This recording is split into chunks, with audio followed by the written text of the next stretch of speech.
Welcome, everyone. In this talk today, we're going to discuss the forensics of testing. It's a talk that I've wanted to do for a long time, and I can't wait to share this story with you. I'm Mike Lyles. I'm the Director of QA and Project Management with Drive-Thru. And if you have any questions during or after my talk, please send them via the chat window for this session. So let's get started.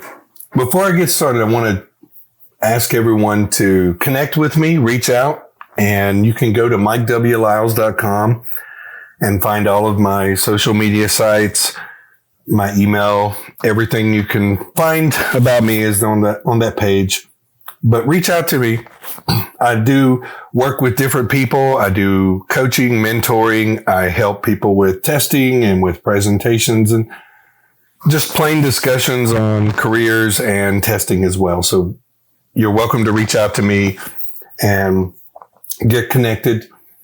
But a little bit about me. Started out as a software developer. Wanted to be that from the time I was in sixth grade. Knew that was going to be something I was going to do for the rest of my life. I was half right. I did enjoy what I was doing, but I really fell in love with testing along the way. I moved into the program management office, and that really helped me to understand the whole fundamentals of how projects work and how teams work and how you work with stakeholders. And it was a good experience to have that in my background. Got into development management, was a project manager for a development team for several years.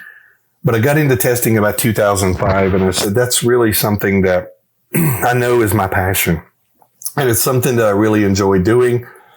And I've got to work with a lot of different areas in testing, as you can see here. And my biggest thing that I enjoy the most about what I've done in testing, aside from speaking at conferences and meeting a lot of people in the testing world, is building new teams. And I've done that in several organizations. And in my current organization is build a QA team from the ground up and really getting those teams built together.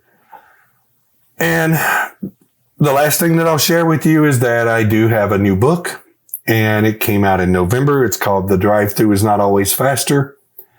And this book is 30 chapters, self-help book, motivational book. Each chapter is a short story. It's a lot of fun. It's available everywhere online. You can get it in ebook or paperback. And if you're in the United States, I do sell signed copies of it as well. So reach out to me if you're interested in that. But do check out the book. I do think it relates to a lot of people and a lot of things that you would be doing and experiencing in life. So let's talk about the forensics of testing. I realized early on in my life that I love crime shows. I love watching them. I love trying to solve them. I love trying to figure out who is the criminal, who is the suspect, who is the victim, what happened, and just build upon the clues that I'm given during the episode. And I really love watching crime shows, and I just can't stop. It's the tester in me, I guess. And I think when I talk to a lot of other testers around the world, they're the same.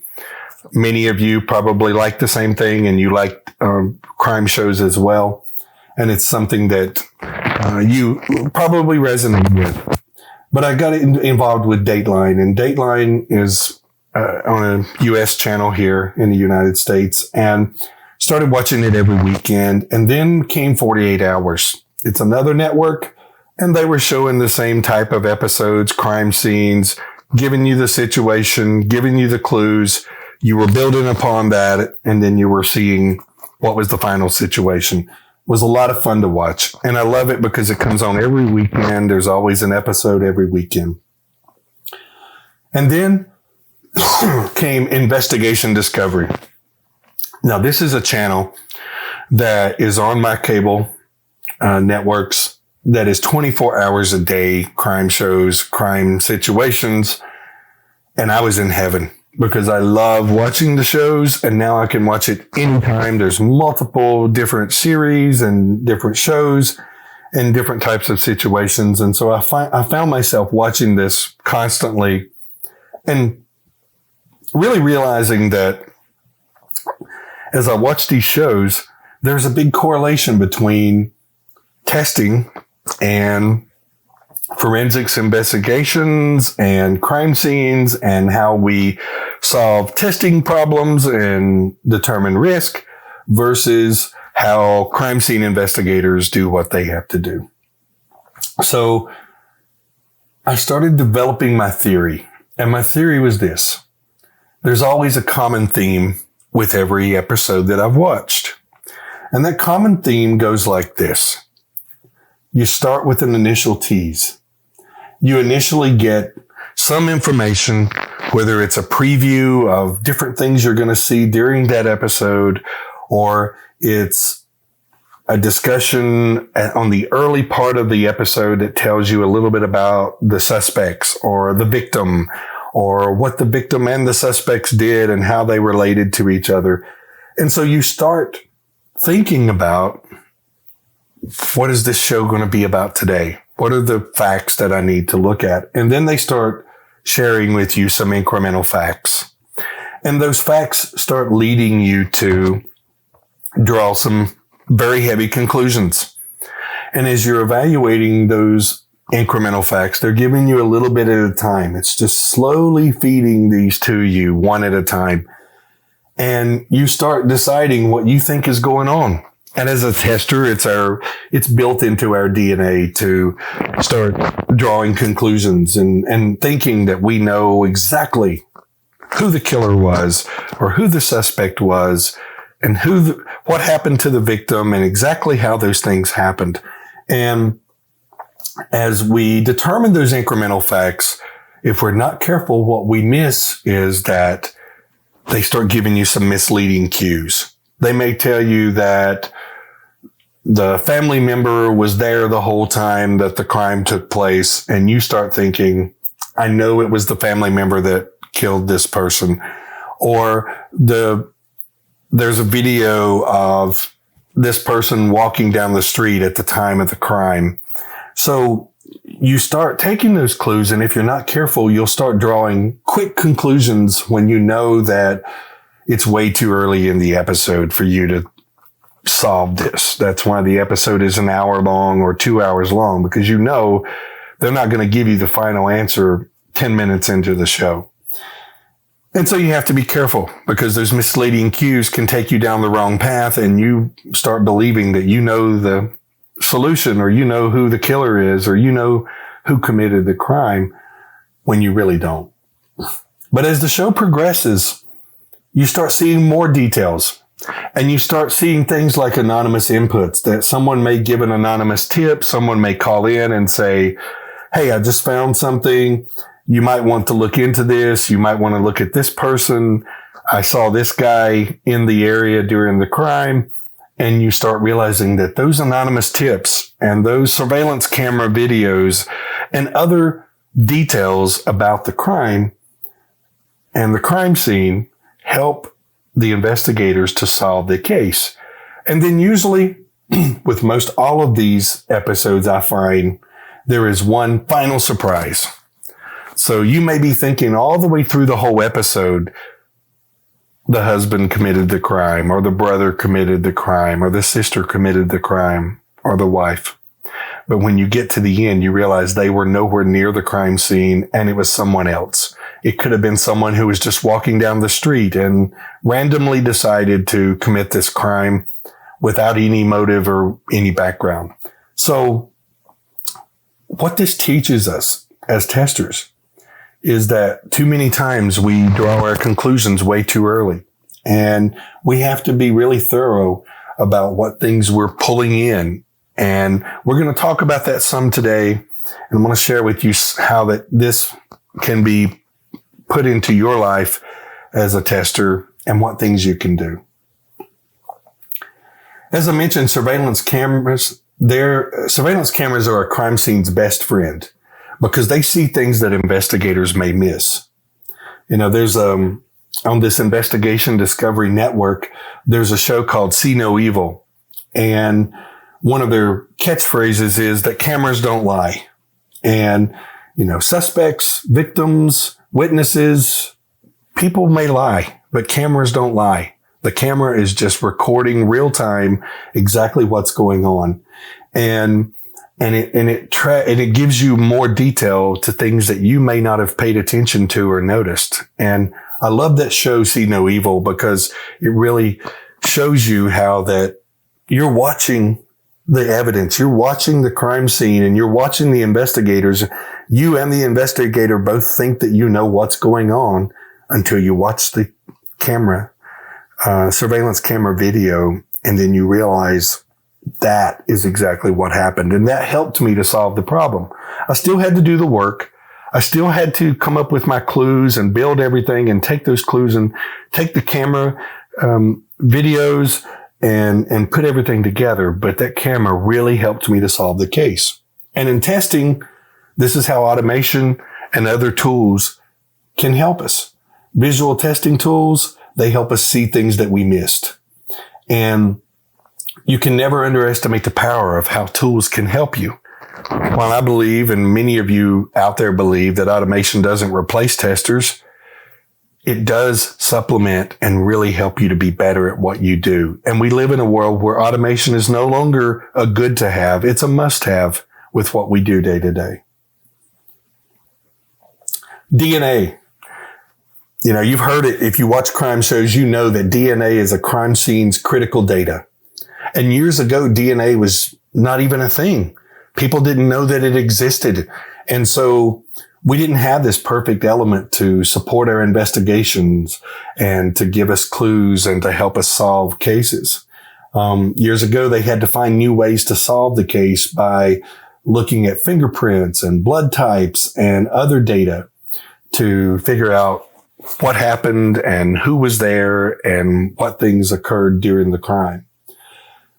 So DNA helped us to be specific in the accusations and to incriminate those that were guilty. Or, and many times it showed innocence for those who were not guilty. If the DNA came back and it comes back and says, okay, it's not Mike's DNA on the crime scene, then Mike's no longer a suspect, or at least not a main suspect in this case. And the same thing applies to testing. The things that we do today, the things that you do today that may be successful, may not be successful tomorrow. We have to look for new and creative ways as the world gets faster and we do more things technically and new things come out and we look at how we test things today. We have to realize that we have to grow with technology and we have to learn new ways of doing things, just like DNA. I always say that regret is the most expensive emotion, and it really is. Crime scene investigators, they take decisions based on the evidence they have. And sometimes they think they know exactly what happened and who did it and why they did it. And then they miss it.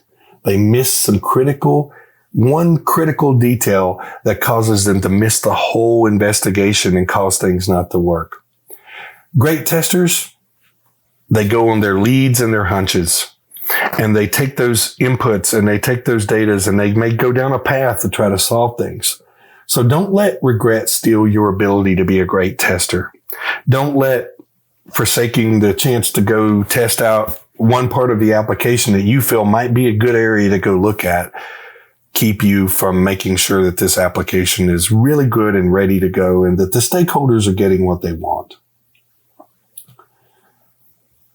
I've also heard many times that people know you for what you've done, not for what you plan to do.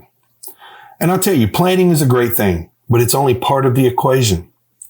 Great investigators will tell you that when they plan to research things, they have success and they put forth a plan, but that doesn't solve the case. They have to put forth the execution. Once they say we're going to do these 10 things or these 5 things, they have to put that into execution to be able to get it done. And great testers must plan well also. But your key is executing that plan. It's great to come up with a really good plan for how you're going to test things, but it's all about What are you focusing on when you do the execution? So let's talk about testing versus forensics. And I want to share with you 5 ideas that I have around the comparison between the two. Number 1 is read them their rights. In the U.S., we have a law called the Miranda rights. I'm not sure if it's nationwide. I think it's just in the U.S. But these rights tell everybody what they can and cannot do. And it goes like this. You have the right to remain silent. Anything you say can and will be used against you in a court of law. You have the right to an attorney. If you cannot afford an attorney, one will be provided for you. And it ends with, do you understand the rights I have just read to you? With these rights in mind, do you wish to speak to me? Now, this helps everybody because suspects then know their legal rights. They're read the rights. They've read the legal terms. They're able to exercise these rights and able to determine whether or not they want to share information with the investigators or not. But it's most critical, and it's very critical in crime scenes, that the investigators read these rights at the start. And there's a lot of legal issues, a lot of court issues, and a lot of things thrown out of court and out of crime cases if the investigator doesn't read those rights to someone before they start asking them questions. Because as a criminal or as a suspect, they have the right to say, I'm not going to tell you anything. I need a lawyer. And once they do that, the investigators can no longer ask them questions. And as testers, we need to know the ways of working with our team. And we need to know that the team is aligned and agreeing on how we're going to work together. And this should be done early in the process, as early as possible, so that everybody knows who's doing what, how we're going to work together, what things we're going to do as a team, how I'm going to get what I need as a tester, and how you're going to get what you need as a project team member. Number two is don't be fooled by initial findings. Now, it's important that you use what you find, but you continue to investigate more than what you're finding. The really good investigators don't take too much into perspective at the start of a crime. The first thing they want to do is start getting all the details about a crime. You'll see them many times when someone says this is a crime scene, they'll start putting up that famous tape, the yellow tape around the crime scene saying, we're roping this off. Nobody can come in here. We don't want anything contaminated. We want to make sure that we start gathering all the evidence. And they'll look at everything. Maybe there's water on the bed. Maybe there's a comb in the bathroom. Maybe there's broken glass in the kitchen. And they start pulling together those things that may or may not have anything to do with the crime, but they start pulling those things together and saying, I'm going to gather everything I can about this situation and this crime so that I can possibly come back to this and use this to help me solve the case down the road. It may or may not be good evidence, but it is something that they want to pull in as evidence. As testers, we need to log more than defects. And that's where I see a correlation. Lots of times teams, companies, and developers especially will say, don't log anything if it's not a defect. But really, your job as a tester is beyond just finding defects. I've said it many times. Lots of people will tell you that as a tester, my job is to find defects. And that's somewhat true, but it's more of an outcome. Finding defects is an outcome of what you're doing and what you do as a tester. Just like going to the gym and exercising, you come back and you may sweat. Sweating is not why you go to the gym. You don't go to the gym so that you can sweat. That is just something that happens. You go to the gym to be healthy and to work out and to keep yourself healthy. The sweating just happens.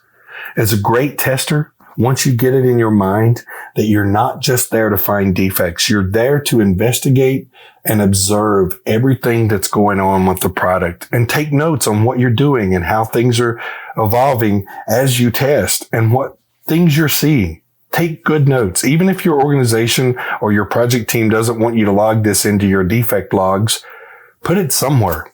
Keep a good set of notes on what you're finding and what you're observing. Keep your questions and keep asking questions as you go. Almost contradictory to what I just said is don't rule anything out initially.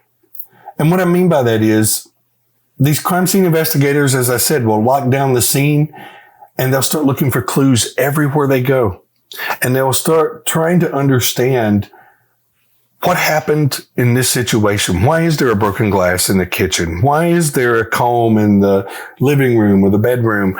Why is there water standing in the back office or anything like that? What are the things that I'm seeing, and what things do I notice that could be a possible clue to solving this case? They start taking notes on everything. Every major and minor detail is recorded. And as testers, that's our job as well. We need to fully cover and evaluate with high coverage exactly what's going on. And nothing is ruled out as inconsequential. Just as crime scene investigators, if I find a comb laying in a chair or a pencil on a desk, there's nothing wrong with saying later, well, that has nothing to do with this crime scene. But what if I didn't record it? And what if I didn't take it? And one of those clues was exactly what could solve the case majorly. Same thing with testing. Take everything down that you can think of. If you see something that doesn't look right, if you see something that looks right, take notes on what you're doing and what you see as you start going through the application. Number 4 is innocent until proven guilty.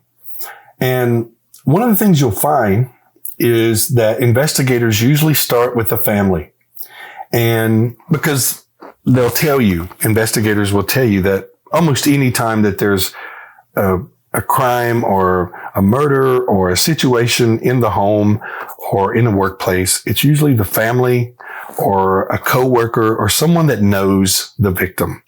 And so you start there and you start in the middle. You start at the core of what are the closest possibilities of who should know something about this crime.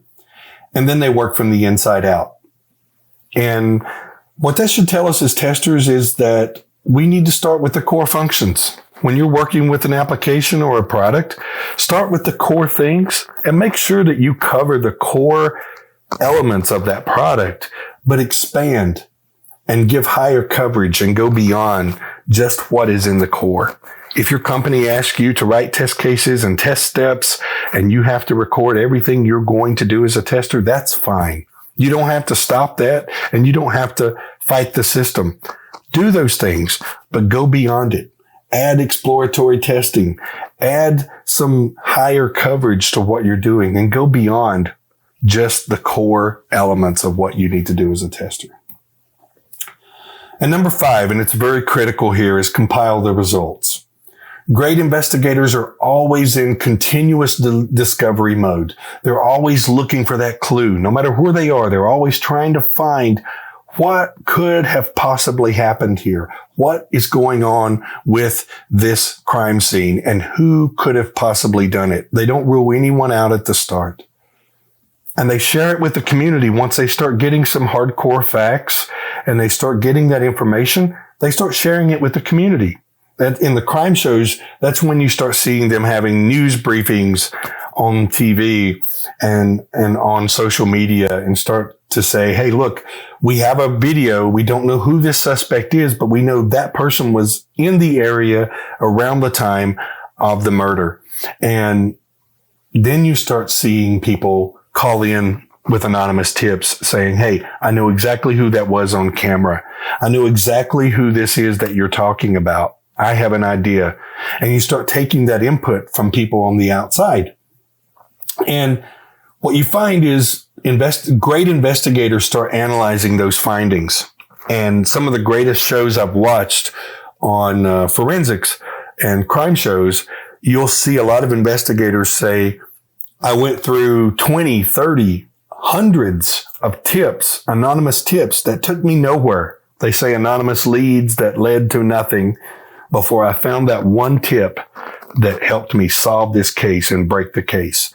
And that's what we have to do as testers. Don't let it take us down. Don't let it dishearten us that sometimes you're going to test something and it's not going to be right in front of your face. It's not going to be easily solvable and you're not going to find any problems. But the next move you make, the next path that you take may be the one thing that helps you figure out there's a problem here and we need to solve it.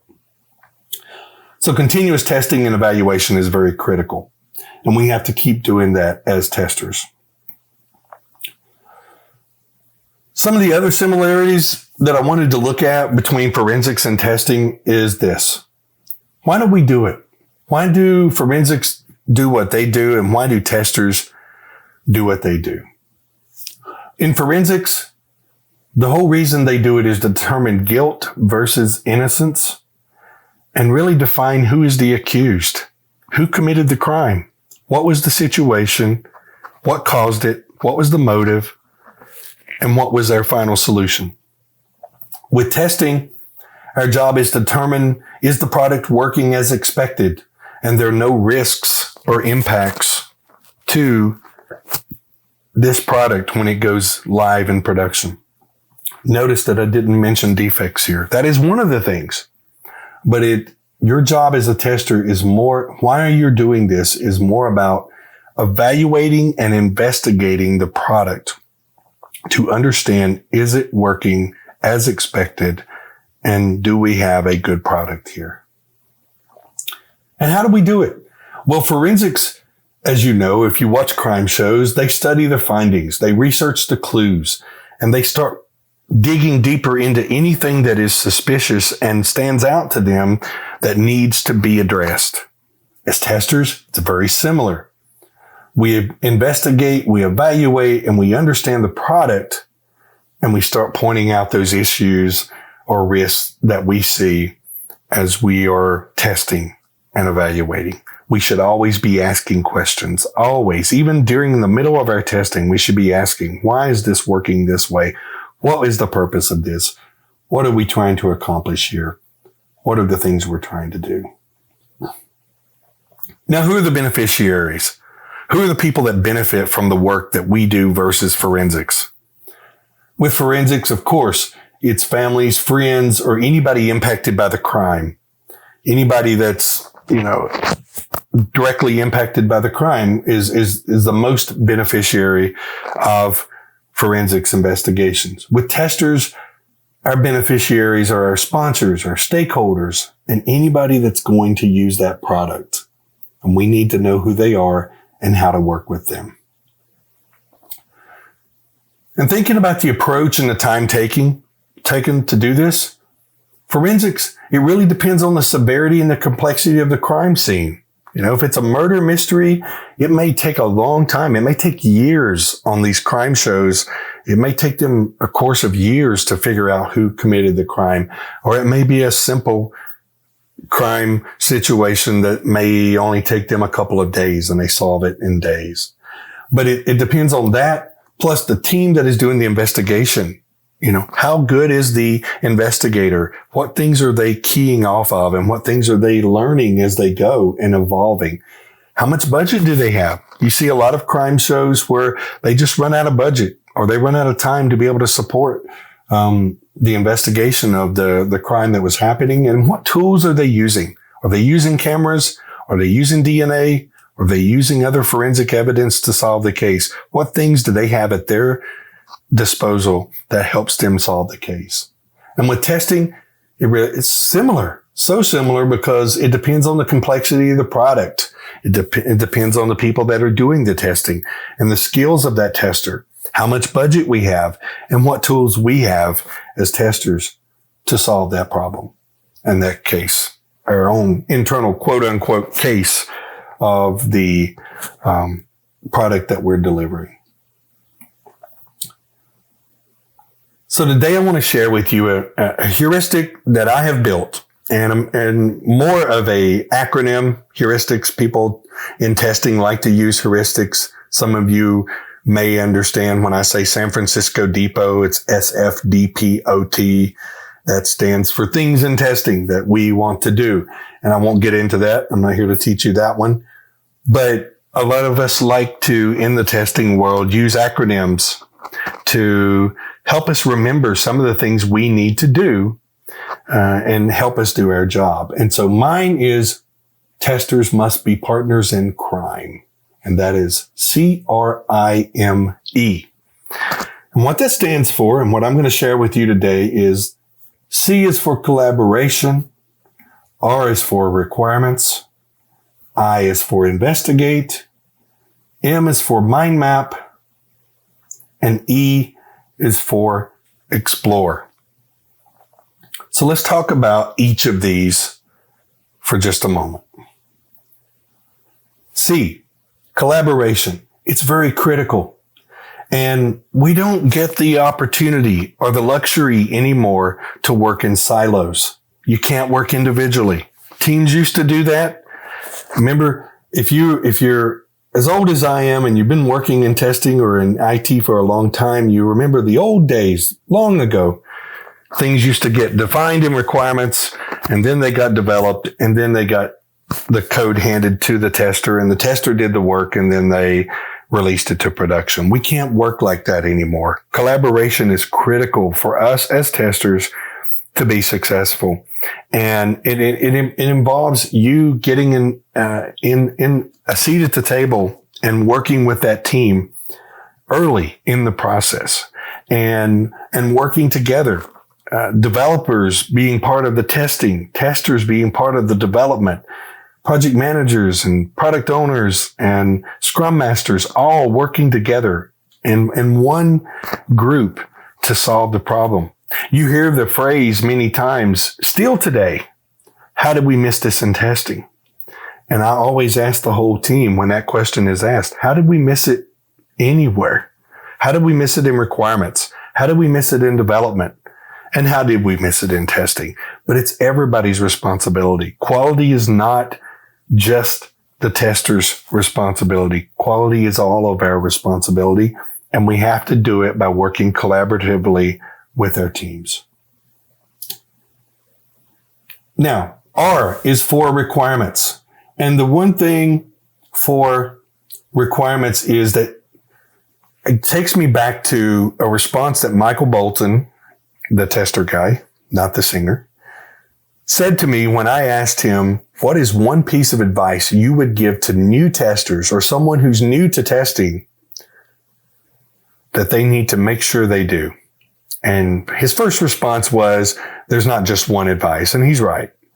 But he said, if I have to give them one piece of advice only, I would tell them to get very close with the stakeholders and understand exactly what the stakeholder wants, how they're going to use the product, what things they expect this application to do, and to really get close with them to understand exactly what's going on. Too many times as testers, we get ourselves caught up in the situation of I take a requirements document and I run my test based on those requirements, or I build my test cases or my test steps off of those requirements. We don't have to be that way. I do this many times when I interview people for a tester role in my organization. I will ask them, can you test without requirements? And many people will say, no, absolutely not. I need a requirements document. And I meant requirements document there. And I ask them, can you test without a requirements document? And they say, no, I cannot. I have to have that document before I can test. And then I hand them a remote control, or I show them a picture of a TV remote control. And I say, test it. And immediately they start answering the question. And they start telling me all the different ways they're going to test that remote control.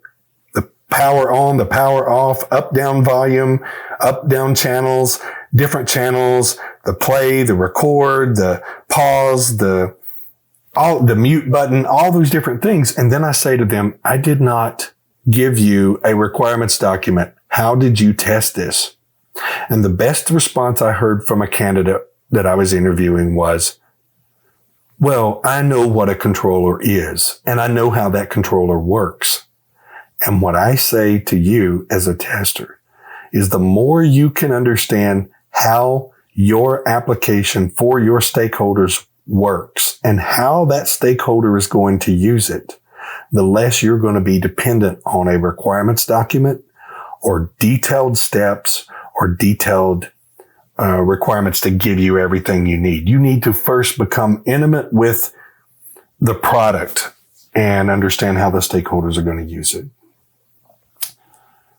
Remember to investigate early and often. That is the I in crime. Increase your coverage. As I mentioned earlier, don't just do step 1, 2, 3, and 4. Go beyond the scripts. It is absolutely okay for you to be very exploratory and to really think about how you can best test a product without tying everything you do to step 1, step 2, step 3, step 4. Think beyond. If you see something and you think, I wonder what happens if I do this, now you're starting to think outside the box. And get involved in the design and the user interface. That's critical nowadays as a tester, is to get involved early in the design and the user interface. The M stands for mind maps. And please, if you get nothing else from my talk today, if you have not worked with mind maps and you do not know what mind maps are, please Google it, reach out to me, email me, contact me, and let's talk about it. Because in my opinion, mind maps is one of the most brilliant things that can help you communicate with your teams. It helps you show intent. It helps you define coverage. It helps you define plans and discussions and approaches. And most of all, it's a great way to collaborate with the other team members. Project managers and product managers, Scrum Masters, they use requirements documents and user stories, and developers use code and requirements. Testers use test plans and test scenarios and sometimes test cases. But when you look at a mind map, everybody can speak that language. It really helps collaborate. And if you've not used mind maps, I use it for everything. Here's a good example. If you've not seen them, the way a mind map works is you've got an application in the middle. You can put the product here. These nodes that are coming off of these branches, the first branches are usually the features of that application or that product. And then the other things are more detailed branches off of that. And it can be anything that you want to put in there. But a lot of people use what is being termed now a PCO, a product coverage outline. And it's something we've started doing in my organization as well. And that is to use these mind maps to define color coding these branches based on green, yellow, and red to explain how much coverage we're going to put to these applications. These two here may be green. I may say I'm going to test these heavily. These may be yellow. I'm going to test them a little bit. These may be red. And I may say I may not get to test these areas, but that's okay because I'm deciding exactly what areas I'm going to focus. And you can also use a copy of this to define what was my results. You know, you can have color coding here as someone has put in here the test results. You can use this mind map to quickly give a pictorial of exactly what has happened and what are the results of your testing. Note, there's no number of test cases executed, pass-fail percentages. None of those numbers are on this screen, but you can still use this to explain exactly how much coverage is being done and how good you think the product is and what your confidence is in the product. Some tools out there that I would suggest a lot of people use for mind mapping. Some people use Coggle. A lot of these others are some popular names. I myself use Xmind. I find that Xmind is a very good tool for mind mapping, and there's a free version out there, so it's easy to download at xmind.net, and get the free version. Try it out. You may want to go with the paid version, but I've not yet done that. I think the free version gives me what I need for now. And then E, the last part of crime, CRIME. E stands for explore. And we touched on that all through this. It's been a common theme, and it's something I want to tell you that needs to be a common theme with what you do as a tester is think beyond the test cases. Think beyond the scenarios. Think beyond the test steps. Take that away from today and remember that you have to think beyond those things.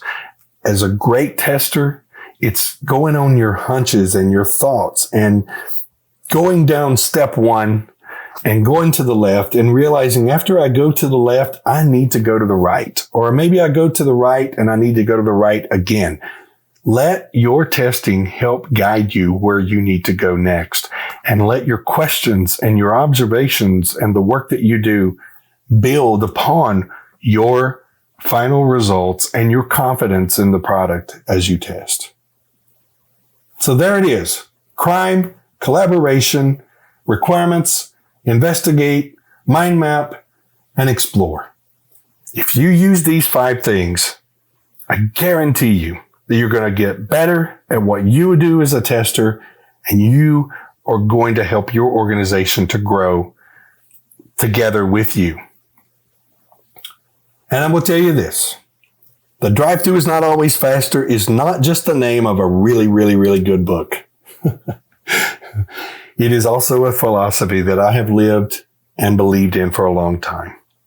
Now, when I wrote my book, I handed my book to someone at a drive-thru window restaurant once, and I said to them, look at this. This is The Drive-Thru is Not Always Faster. And of course, they were a little bit offended, and they said, well, it may not be faster, but it's more convenient. And they were exactly right. But in our profession and what we do as testers, we can't just do things for convenience. Far too many of us do our work, live our lives, and waste our time doing something that's convenient when we can do what's right. And don't always feel like that we've always done it this way and it's the only way I can do it. Look for creative ways to help your team, your whole organization grow by looking for new and creative ways to solve the problem and to deliver without having to do it the same old way all the time. Never let convenience keep you from changing things for the better. Speaking of change, remember that as a tester, there are going to be days that things are going to change. 6 months ago, a year ago, over 6 months now, you saw this picture, you wouldn't know what it was, but we all know what this is.